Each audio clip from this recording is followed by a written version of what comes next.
ஜெய் பீம் பட பாணியில் விசாரணையின் போது நடந்த கொடூர சம்பவம். இந்த பொல்லாத உலகத்திலே ஏன் என்னை படைத்தாய் இறைவா?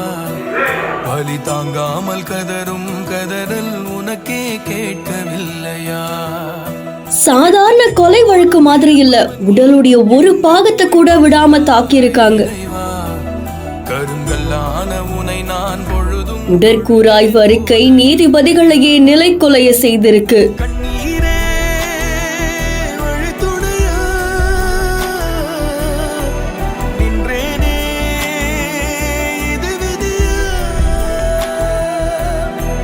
திருப்புவனத்துல நகை திருட்டு சம்பவமா அழைத்து செல்லப்பட்ட அஜித்குமார் விசாரணையின் போது கடுமையா தாக்கப்பட்டு உயிரிழந்த சம்பவம் நாடு முழுக்க பெரும் பரபரப்பை ஏற்படுத்தின நிலையில இது தொடர்பா மதுரை உயர்நீதிமன்றம் அடுக்கடுக்கா பல கேள்விகளை எழுப்பியிருக்காங்க. அதை தொடர்ந்து உயிரிழந்த அஜித்குமாருக்கு அரசு ராஜாஜி மருத்துவமனையில உடற்கூறாய்வு செய்யப்பட்டிருக்கு. இதை தொடர்ந்து மதுரை அரசு ராஜாஜி மருத்துவமனை முதல்வர் அருள் சுந்தரேஷ்குமார் அவர்கள் பிரேத பரிசோதனை அறிக்கையை தாக்கல் செஞ்சிருக்காங்க. அதுல 44 காயங்கள் அப்படின்னு சொன்னது நீதிபதிகளையே நிலை கொலைய செய்திருக்கு. இத பார்த்த நீதிபதிகள் இது சாதாரண கொலை வழக்கு மாதிரி இல்ல, உடலுடைய ஒரு பாகத்தை கூட விடாம அடிச்சிருக்காங்க, இறப்பு வரைக்கும் ஏன் எஃப்ஐஆர் பதிவு செய்யல அப்படின்னு அடுக்கடுக்கான கேள்விகளை எழுப்பியிருக்காங்க. மாநிலம் தன்னுடைய குடிமகனையே கொலை செய்திருக்கு. ஒரு குடிமகனை காப்பாற்ற வேண்டியது மாநிலத்துடைய கடமை, ஆனா அது நீங்க தவறிட்டீங்க அப்படின்னு சொல்லி தெரிவிச்சிருக்காங்க. இந்த நிலையில அரசுடைய அனைத்து உயர் அதிகாரிகள் மேலையும் நடவடிக்கை எடுக்க தயாரா இருக்கும் அப்படின்ற மாதிரியும் தெரிவிக்கப்பட்டிருக்கா. அஜித் உயிரிழந்த சம்பவம் தொடர்பா அடுத்தடுத்து பல ஆதாரங்கள் வெளிவந்த நிலையில